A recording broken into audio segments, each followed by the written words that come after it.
యేసుక్రీస్తు నామములో అనుదిన తండ్రి స్వరానికి వీక్షిస్తున్న మా తోటి బ్రదర్ సిస్టర్స్కి ప్రవీణ్ యేసుక్రీస్తు నామములో వందనాలు చెల్లిస్తున్నాను. ఈరోజు దేవుని వాక్యము ధ్యానించుకుందాం. యేసు ద్వారా అత్యధికమైన విజయాన్ని పొందుచున్నాం. యేసు ద్వారా అత్యధికమైన విజయాన్ని మనం పొందుచున్నాం. హల్లెలూయా. ఒకసారి దేవుని వాక్యం ధ్యానించుకుందాం. రోమా పత్రిక 8వ అధ్యాయం 37వ వచనం చదువుకుందాం. రోమా పత్రిక 8వ అధ్యాయం 37వ వచనం. ఆయనను మనల్ని ప్రేమించిన వాని ద్వారా మనము అన్నిటిలో అత్యధికమైన విజయాన్ని పొందుచున్నాము. హల్లెలూయా. దేంట్లోని విజయం? మరణంపై విజయం. యేసయ్య ద్వారా మనము అత్యధికమైన విజయాన్ని మనము పొందుచున్నాం. హల్లెలూయా. దేవుడికి స్తోత్రం. యోహాను పత్రిక యోహాను సువార్త 16వ అధ్యాయం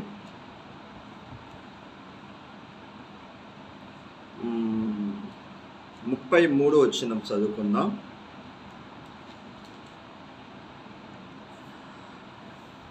యోహాను సువార్త 16వ అధ్యాయం 33వ వచనం. నా యందు మీకు సమాధానము కలుగునట్లు ఈ మాటలు మీతో చెప్పుచున్నాను. లోకములో మీకు శ్రమ కలుగును, అయినను ధైర్యం తెచ్చుకునుడి, నేను లోకమును జయించి ఉన్నాను. హల్లెలూయా. యేసుక్రీస్తు మన జీవితంలో వచ్చినప్పుడు అత్యధికమైన విజయాన్ని మనకు అనుగ్రహించాడు. లోకములో శ్రమ, ప్రభువు చెప్తున్నాడు, శ్రమల ద్వారా అత్యధికమైన విజయాన్ని మన ప్రవీణ్ యేసుక్రీస్తు ద్వారా మనకి అనుగ్రహించాడు. ఈరోజు మన జీవితంలో ఎంతోమంది అపనమ్మకముతో, అవిశ్వాసముతో, దేవుని మాటలు నమ్మక విజయాన్ని పొందట్లే. ఈరోజు మన జీవితాల్లో పరిశుద్ధాత్ముడు ఎప్పుడైతే దేవుని ఆత్మతో ఎప్పుడైతే మనము పొందుకుంటామో అప్పుడే అత్యధికమైన విజయాన్ని మనకి యేసుక్రీస్తు ఇచ్చేశాడు. అమూల్యమైన రక్తము, పరిశుద్ధమైన రక్తము, ఆ సిలువలో మన కోసం ప్రాణం పెట్టాడు ఆయన. ఈరోజు దేవుని వాక్యము ధ్యానించుకుందాం. 1వ కొరింథీ పత్రిక 10వ అధ్యాయం 1వ కొరింథీ పత్రిక 10వ అధ్యాయం 57వ వచనం చదువుకుందాం. ఆయనను మన ప్రభువైన యేసుక్రీస్తు మూలముగా మనకు జయము అనుగ్రహించుచున్న దేవునికి స్తోత్రము కలుగునుగాక. హల్లెలూయా. 1వ కొరింథీ పత్రిక 15వ అధ్యాయము 57వ వచనము. ఆయనను మన ప్రభువైన యేసుక్రీస్తు మూలముగా మనకు జయము అనుగ్రహించుచున్న దేవునికి స్తోత్రము కలుగునుగాక. కాక నా ప్రియ సహోదరులారా, మీ ప్రయాసము ప్రభునందు వ్యర్థము కాదని ఎరిగి స్త్రీలను కదలని వారును ప్రభు కార్య అభివృద్ధి యందు ఎప్పటికీ ఆసక్తులై ఉండడి. ప్రభునందు మీ ప్రయాసము ప్రభునందు వ్యర్థము కాదని ఎరిగి. మన ప్రయాస పడుతున్నాం పరిచర్యలో,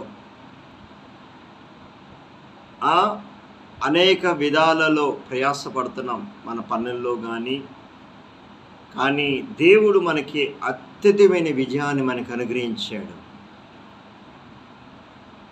ఆ సిలువలోని మన కోసము సాతాను తలకేను శ్రేష్టంగా నా కాలు కిందేసి చెదదొక్కాను. ఆమేన్. ఈరోజు అత్యధికమైన యేసయ్య ద్వారా మనకి దేవుని రాజ్యములో అడుగుపెట్టే స్థానం ఇచ్చాడు. యేసయ్య ద్వారా, మన ప్రభు ద్వారా మనకి నేనే మార్గం, సత్యం, జీవం, నా ద్వారా తప్ప తండ్రి రాజ్యములో ఎవరు చేరలేరు. యేసయ్య ద్వారా మనకి అనుగ్రహించాడు విజయాన్ని. ఓ మరణమా నీ ముల్లెక్కడ? మరణాన్ని జయించాడు యేసయ్య. అత్యధికమైన విజయాన్ని మనకి అనుగ్రహించాడు, జయ జీవితాన్ని అనుగ్రహించాడు దేవుడు. ఈరోజు దేవుని వాక్యము ఎల్లప్పుడూ మన ప్రభువైన యేసుక్రీస్తు మూలంగా మనకు జయము అనుగ్రహించున్న దేవునికి స్తోత్రము కలుగును గాక. ఈరోజు మన జీవితాలు దేవుని వాక్యముతో ఎప్పుడైతే మనము నింపబడతామో, పరిశుద్ధాత్మ శక్తితో, దేవుని వాక్యముతో, దేవుని ఆత్మ ద్వారా ఎప్పుడైతే నింపబడతామో,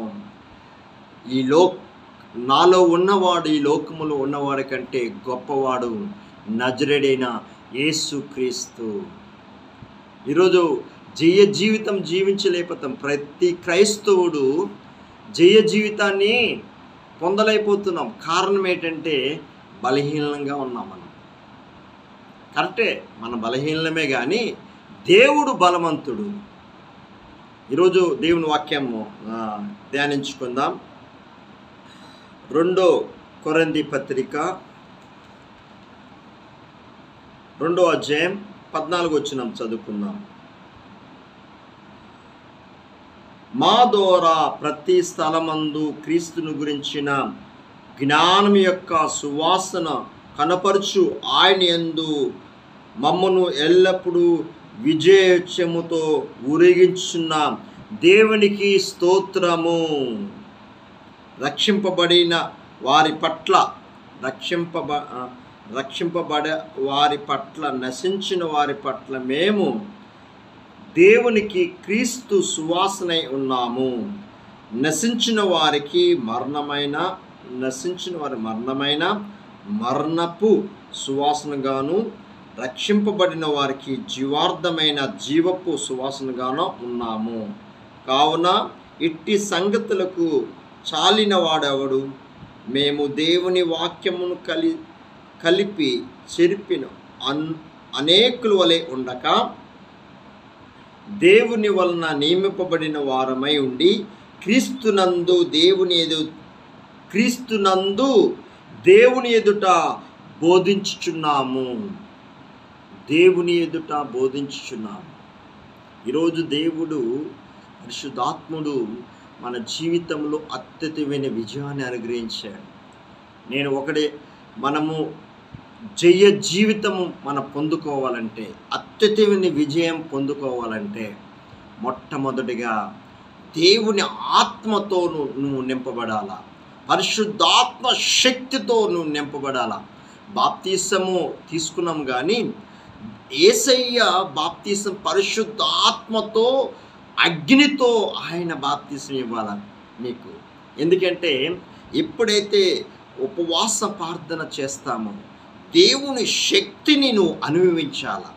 ఎప్పుడైతే పరిశుద్ధాత్మ శక్తితో ఎప్పుడైతే నువ్వు అనుభవిస్తావో, ఆ రోజు నుంచి నీకు అత్యధికమైన విజయమే నీ వెంట వస్తుంది. అపజయం లేదు.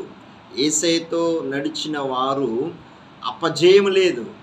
ఎందుకంటే ఈ లోకములో శ్రమ ఉంటుంది, కానీ ఈ శ్రమల అన్నిట్లో నుంచి అత్యధికమైన విజయాన్ని మన ప్రభువైన యేసుక్రీస్తు ద్వారా మనకి అనుగ్రహించాడు. ఆ శక్తిని నువ్వు పొందుకున్నప్పుడు, దేవుని శక్తి పరిశుద్ధాత్మ శక్తితో నువ్వు పొందుకున్నప్పుడు అత్యధికమైన విజయాన్ని, రోజు విజయమే నీకు, అపజయము లేదు. నువ్వు ఏది పట్టుకున్నా ప్రార్థన చేసి విచారించి, ప్రభువా ఈ పని నేను చెయ్యాలా వద్దా. నేను ఒకటి చెప్తున్నా, మనం ఒక పని పట్టుకుంటే, ఏ పనైనా ఒక దేవుని సన్నిధానంలో విచారం చేయాలా. భక్తులు ఎందరో, మరి దావీదు భక్తుడు, అబ్రహాము, ప్రతి ఒక్కటి భక్తులు చూసినప్పుడు దేవుడు సన్నిధానములో విచారం చేసి ఈ పని చెయ్యాలా వద్దా అని దేవుని సన్నిధానంలో అడిగి ప్రారంభించినప్పుడు అప్పుడు అత్యధికమైన విజయాన్ని దేవుడు అనుగ్రహించారు. మన భక్తులు విజయాన్ని అనుగ్రహించినప్పుడు మనము కూడా మరి అబ్రహాము కుమారులు మనము. దేవుడు అబ్రహాముని ఆశీర్వదించిన దేవుడు అబ్రహాంకి ఇచ్చిన ప్రతి వాగ్దానము మన పట్ల 100% నెరవేరుతుంది. ఆమేన్. మనం అబ్రహాము కుమారులము. ఈరోజు మన జీవితంలో అత్యధికమైన విజయాన్ని మనకు అనుగ్రహించాడు. ఈ భూలోకములో దేవుడు నిన్ను దీవిస్తాడు, పరలోక రాజ్యం కూడా మనకి అనుగ్రహిస్తాడు. రెండు అనుభవిస్తాం మనం. ఈ భూ సంబంధమైన ఆశీర్వాదం ఉంటుంది, పర సంబంధమైన నిత్య జీవం కూడా మనకి అనుగ్రహించాడు దేవుడు. లోకములో ఉన్న వారికి భూ సంబంధమైన ఏదో ధనాలు మోసం చేసేనా, కోట్లు దడించేనా, ఏది చేసినా ధనము సంపాదించుకున్నా కానీ ప్రాణాన్ని రక్షించుకోలేపారు. ఓ మరణమా నీ ముల్లెక్కడ, మరణాన్ని జయించాడు యేసయ్య.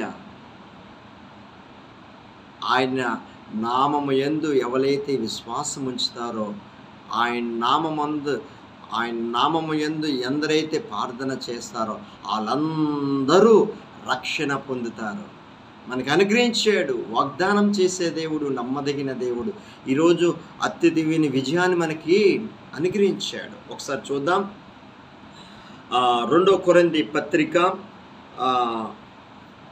12వ అధ్యాయం 9వ వచనం చదువుదాం. 2 కొరింథీ పత్రిక 12:9 వచనం చదువుకుందాం.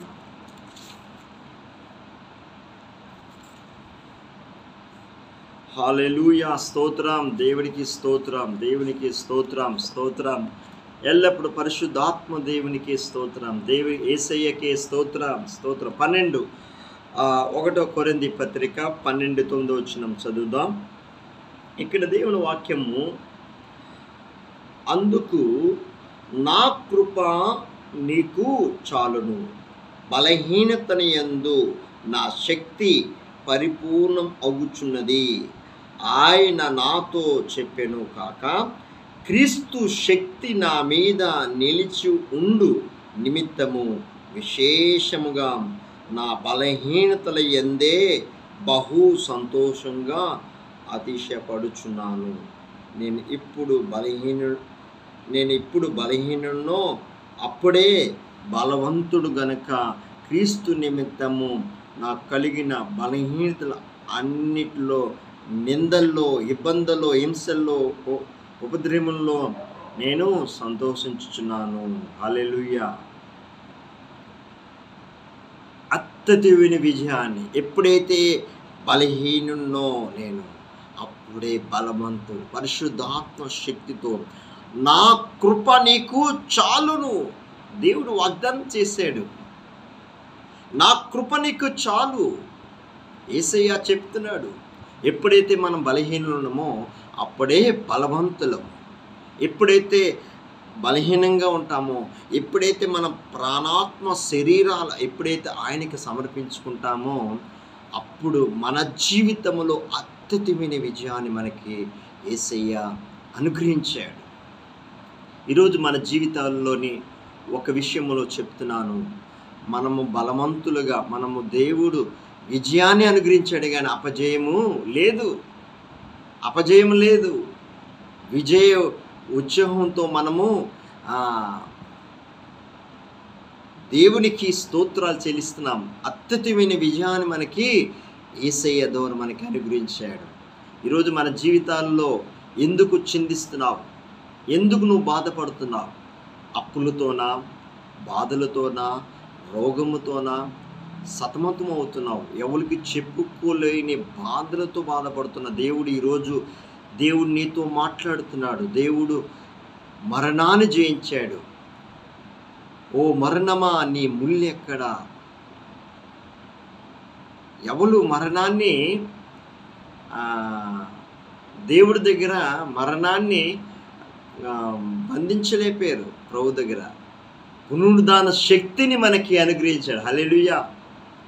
ఓ ఓ మరణమా, మరణాన్ని జయించే శక్తి ఈ ఈ లోకాన్ని జయించాడు దేవుడు. యేసయ్య ఈ లోకాన్ని జయించాడు కాబట్టి మనం కూడా అత్యధికమైన విజయాన్ని మనకు అనుగ్రహించాడు. ఈరోజు మన జీవితాల్లో మనము చింతగా బాధతోని ఉంటున్నామేమో. దేవుడు చెప్తున్నాడు, నా చింత యావత్తు నా మీద ఏమన్నాడు దేవుడు, నా నీతిని రాజ్యాన్ని వెతకమన్నాడు దేవుడు. ఎప్పుడైతే ఆయన నీతిని రాజ్యాన్ని వెతికినప్పుడు మన జీవితంలో అత్యధికమైన విజయాన్ని మనము పొందుచున్నాం. హల్లెలూయా. పరిశుద్ధాత్మ ద్వారా దేవుని ఆత్మతో నువ్వు నింపబడినప్పుడు అన్ని విషయాల్లో నువ్వు అత్యధికమైన విజయాన్ని యేసుక్రీస్తు మనకి అనుగ్రహించాడు. ఇది దేవుని వాక్యము చదువుకుందాం. గల్తీ పత్రిక 2వ అధ్యాయం 20వ వచనం. నేను ఒక్కటే చెప్తున్నాను. 2వ అధ్యాయం గల్తీలకు రాసిన పత్రిక 2వ అధ్యాయం 20వ వచనం చదువుతాం. గమనించాలి. నేను క్రీస్తుతో కూడా సిలువ వేయబడి ఉన్నాను. హల్లెలూయా. నేను క్రీస్తుతో కూడా సిలువ వేయబడి ఉన్నాను. ఇంకా జీవించేవాడు నేను కాను, క్రీస్తే నాయందు జీవించుచున్నాడు. నేను ఇప్పుడు శరీరమందు జీవించున్న జీవితము నన్ను ప్రేమించి నా కొరకు తన్ను తాను అప్పగించుకున్న దేవుని కుమారుని యందలి విశ్వాసం వల్ల జీవించుచున్నాను. నేను దేవుని కృపను నిరార్థకము చేయను. హల్లెలూయా. ఈరోజు క్రీస్తే నాయందు జీవించుచున్నాడు. పరిశుద్ధాత్ముడు నేను క్రీస్తుతో కూడా సిలువ వేయబడి ఉన్నాను, ఇంకా జీవించువాడు నేను కాను, క్రీస్తే నాయందు జీవించుచున్నాను. ఈరోజు ఎప్పుడైతే మన ప్రాణాత్మ శరీరం తండ్రి అయిన ఏకైక కుమారుడైన మన కోసము తండ్రి దేవుడు ఆ పరలోకం విడిచి మన కోసము ఏకైక కుమారుడు ఈ లోకానికి పంపించి వెనక్కి తీరలేదు మన కోసము. ఆయన ఆ కుమారుని ద్వారా మనకి అత్యధికమైన విజయాన్ని మనకి అనుగ్రహించాడు. ఎప్పుడైతే దేవుని ఆత్మశక్తితో నింపబడతామో, పరిశుద్ధాత్మ శక్తితో నింపబడతామో, నేను ఒక్కటే చెప్తున్నాను, ఈ లోకాన్ని జయించాలంటే మొట్టమొదటిగా పరిశుద్ధాత్మ శక్తితో మీరు బాప్తీసం పొందుకోవాలి. మీ పాస్టర్ గారు బాప్తీసం ఇచ్చారు, కానీ ఎప్పుడైతే దేవుని ఆత్మతో నువ్వు పొందుకుంటావో నిజమైన బాప్తీసం పరిశుద్ధాత్మ ద్వారా. యేసయ్య యోహాను బాప్తీసం ఇచ్చారు, కానీ దేవుడు నాకంటే వెనుక వచ్చాడు, గొప్పవాడు. ఒకసారి చూద్దాం దేవుని వాక్యము. నేను ఎందుకని చెప్తున్నాను, యోహానే చెప్తున్నాడు. సరే, మత్తయి సువార్త 3వ అధ్యాయం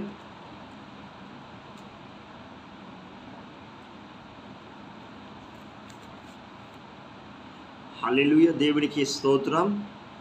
3వ అధ్యాయం అక్కడ 14వ వచనం చదువుదాం. అందుకు యోహాను, నేను నీ చేత బాప్తీసం పొందవలసిన వాడినే ఉండగా, యేసు ప్రభు యోహాను దగ్గరికి వచ్చి అడుగుతున్నాడు.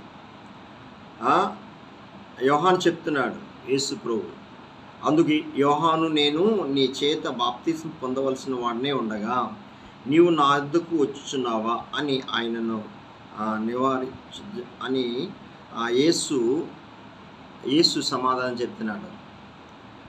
యేసు, ఇప్పటికి కానిమ్ము, నీతి యావత్తు ఇలాగూ నెరవేర్చుటకు మనకు తగిన ఉందని అతనికి ఉత్తరం ఇచ్చాను. గనక ఇక్కడ బయట అక్కడ 11వ వచనం చదువుదాం. మత్తయి సువార్త 11:3. అక్కడ ప్రతి చెట్టు నరకబడి అగ్నిలో వేయబడును, మారు మనసు నిమిత్తము నేను నీళ్ళలో మీకు బాప్తీసం ఇచ్చుచున్నాను. యేసు యోహాను చెప్తున్నాడు ఇక్కడ, నేను నీళ్ళలో నేను మీకు బాప్తిస్మిచ్చున్నాను. అయితే నా వెనక వచ్చున్నవాడు నాకంటే శక్తిమంతుడు.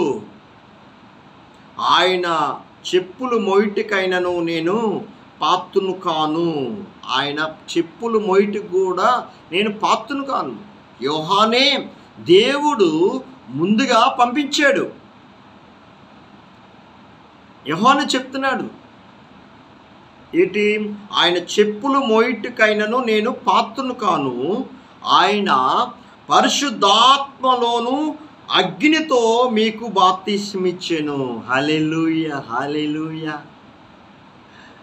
మీరు గమనించాలా, పరిశుద్ధాత్మతో అగ్నితో ఆయన మీకు ఇక్కడ వాక్యం బాప్తిస్మిచ్చెను. యోహాను బాప్తిస్మ ఇచ్చాడు, కరెక్టే. పాప క్షమాపణ నిమిత్తం మారు మనసు, ఇక్కడ మారు మనసు నిమిత్తము నేను నీళ్ళలో మీకు బాప్తిస్మ ఇచ్చుచున్నాను. ఈరోజు నేను చెప్తున్నా, ప్రతి దైవ సేవకులు అందరూ బాప్తిస్మము పాస్టర్ గారి ద్వారా ఇస్తారు. కానీ దేవుడు యేసయ్య అక్కడ యోహానే చెప్తున్నాడు సాక్ష్యము, నాకంటే శక్తిమంతుడు. అక్కడ మీకు బాప్తిస్మ ఇచ్చు. అయితే నా వెనక వచ్చేవాడు నాకంటే శక్తిమంతుడు. ఆయన చెప్పులు మోయిటికైనను నేను పాత్రును కాను. ఆయన చెప్పులు మోయిటికి నేను పాత్రును కాను. ఆయన పరిశుద్ధాత్మలోను అగ్నితో మీకు బాప్తిస్మ ఇచ్చాను. యేసయ్య చెప్తున్నాడు కదా, నేను వెళ్తున్నాను. మూడో దినాన పునరుద్ధానం లేచాడు కదా, లేచిన తర్వాత అపోస్తలుల కార్యం చదవండి. నేను తండ్రి యొద్దకు వెళ్తున్నాను, నేను ఆదరణకర్తగా పరిశుద్ధాత్మని పంపుతున్నాను, మీరు పొందుకోండి. యెరూషలేము బయటికి వెళ్ళొద్దు, మీరు కనిపెట్టి పరిశుద్ధాత్మను పొందుకున్న తర్వాత ఆ పెంతెకొస్తు దినమున ఆ రోజు అగ్నితో పరిశుద్ధాత్మ 120 మంది ఆ మేడ గది మీద ప్రార్థన చేస్తున్నప్పుడు 120 మంది మీద పరిశుద్ధాత్మ యేసయ్య వాగ్దానం చేసే ప్రభు ఆదరణకర్తగా పరిశుద్ధాత్ముడు ఆయన. ఇక్కడ యోహాను చెప్పాడు కదా, నాకంటే శక్తిమంతుడు.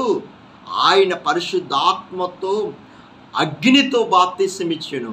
నువ్వు పరిశుద్ధాత్మలో అగ్నితో నువ్వు బాప్తిస్మ పొందుకున్నప్పుడు, ఎప్పుడైతే నీ ఉపవాసం అంటే దేవుని సన్నిధానంలో ప్రార్థన చేసి దేవుని ఆత్మశక్తితో ఎప్పుడైతే పొందుకుంటావో, ఆ 11 మంది అపోస్తలులు ఈ భూలోకాన్ని తలకిందులు చేశారు. దేవుని ఆత్మ